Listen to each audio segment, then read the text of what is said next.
இயேசுவில் பிரியமான சகோதர சகோதரிகளே, இன்றைய நற்செய்தி வழியாக இறைவன் நம் எல்லோரையும் பார்த்து இருகரம் விரித்தவராக, சுமை சுமந்து சோர்ந்திருப்பவர்களே எல்லாரும் என்னிடம் வாருங்கள், நான் உங்களுக்கு இளைப்பாறுதல் தருவேன் என்ற ஒரு நம்பிக்கை செய்தியை நமக்கு கொடுக்கிறார்.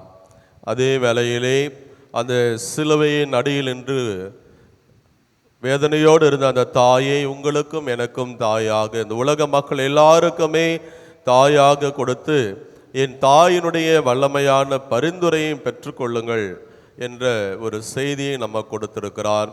இன்றைக்கு புனித கார்மேல் மாதாவினுடைய விழாவையும் நாம் நினைவு கூறுகிறோம். எனவே இந்த இறை வார்த்தை மிக நமக்கு ஒரு ஆழமான செய்தியை நமக்கு கொடுக்கிறது.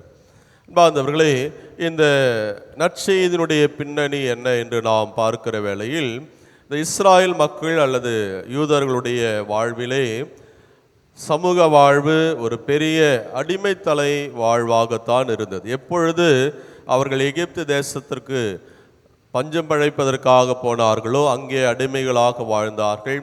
மீண்டும் யாவே இறைவனால் வழிநடத்தப்பட்டு கானான் தேசத்தை அவர்கள் அடைந்த பிற்பாடு அவருடைய வரலாறு முழுவதும் பார்க்கிற போது பல கட்ட அடிமைத்தனத்தில் தான் இருக்கிறார்கள். பாபிலோனருடைய படையெடுப்பு, அஸ்ஸீரியருடைய படையெடுப்பு, பிறகு அதே போல பாரசீகர்கள், இன்னும் கிரேக்கர்கள், கடைசியிலே ரோமானியர்கள் என்று எல்லாரிடத்திலுமே இந்த அடிமைத்தன வாழ்வை அவர்கள் வாழ்ந்து வந்தார்கள். அவருடைய வேதனை துன்பம் அதிகமாக இருந்தது என்பது அவருடைய வாழ்க்கை வரலாறு நமக்கு மிக தெளிவாக சொல்கிறது. அதுதான் இன்றைய முதல் வாசகம், இறைவாக்கினர் எசையா நூலிலிருந்து கூட நாம் மிக தெளிவாக அவர்கள் வாய்மொழியாக நாம் கேட்கிறோம். ஆண்டவரே, துயரத்தில் உம்மை தேடினோம், நீங்கள் எங்களை தண்டிக்கும் போது உம்மை நோக்கி மன்றாடினோம் என்று அவர்கள் கதறுகிற அந்த வார்த்தை நமக்கு எத்தகைய ஒரு அடிமைத்தனமான ஒரு வாழ்வை அவர்கள் வாழ்ந்திருக்கிறார்கள் என்பதை தெளிவுபடுத்துகிறது. இது சமூக வாழ்வு. சமய வாழ்வு என்று வருகிற போது, இயேசுனுடைய பணி வாழ்வின் போது கூட சமய தலைவர்கள் என்று சொல்லி கொண்டவர்கள் பல்வேறு விதமான சட்டத்திட்டங்கள் வழியாக இந்த மக்களை அடிமைப்படுத்தி கொண்டுதான் இருந்தார்கள்.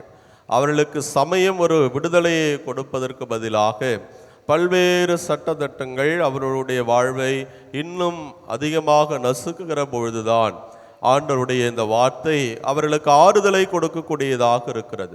பெரும் சுமை சுமந்து சோர்ந்திருப்பவர்களே எல்லாரும் என்னிடம் வாருங்கள், நான் உங்களுக்கு இளைப்பாறுதல் தருவேன் என்கின்ற ஒரு நம்பிக்கையை இந்த நற்செய்தியில ஆண்டவர் கொடுக்கிறார்.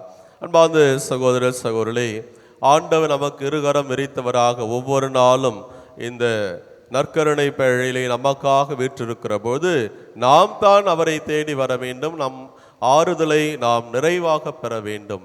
அதே வேளையிலே நாம் பெற்றுக்கொண்ட அந்த ஆறுதல் அல்லது அவர் கொடுக்கக்கூடிய அந்த சாந்தம், இதை மற்றவர்களுக்கு நாம் கொடுக்கக்கூடியவர்களாகவும் வாழ அழைக்கப்படுகிறோம்.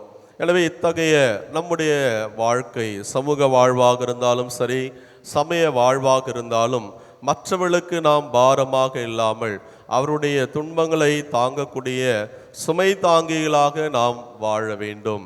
இதெல்லாம் நாம் பெற வேண்டும் என்றால் நம்முடைய தனி முயற்சியால் மட்டும் போதாது. இன்றைக்கு மிக அழகாக தாய் திருவை புனித கார்மேல் மாதா அல்லது உத்தரிய மாதா என்று சொல்லப்படக்கூடிய அந்த அன்னையினுடைய விழாவை கொண்டாட நமக்கு அழைப்பு விடுக்கிறது. அந்த தாயினுடைய பரிந்துரையை நாம் பெறுகிற போது நிறைய ஆசிரை நாம் பெறுவோம். அன்றைக்கு பழைய ஏற்பாட்டிலே அந்த கார்மேல் மலையில்தான் இறைவாக்கினர் எலியா அந்த பொய் தெய்வங்களை எல்லாம் அழித்த பிற்பாடு ஆண்டவர் மனம் குளிர்ந்தவராக அந்த பஞ்ச காலத்திலே வேதனையோடு இருந்த அந்த மக்களுக்கு நல்லதொரு மழை பொழிவை கொடுத்தார். கையளவு மேகம் விழுந்து கனமழை பெய்தது என்று இறைவார்த்தை மிக அழகாக சொல்கிறது.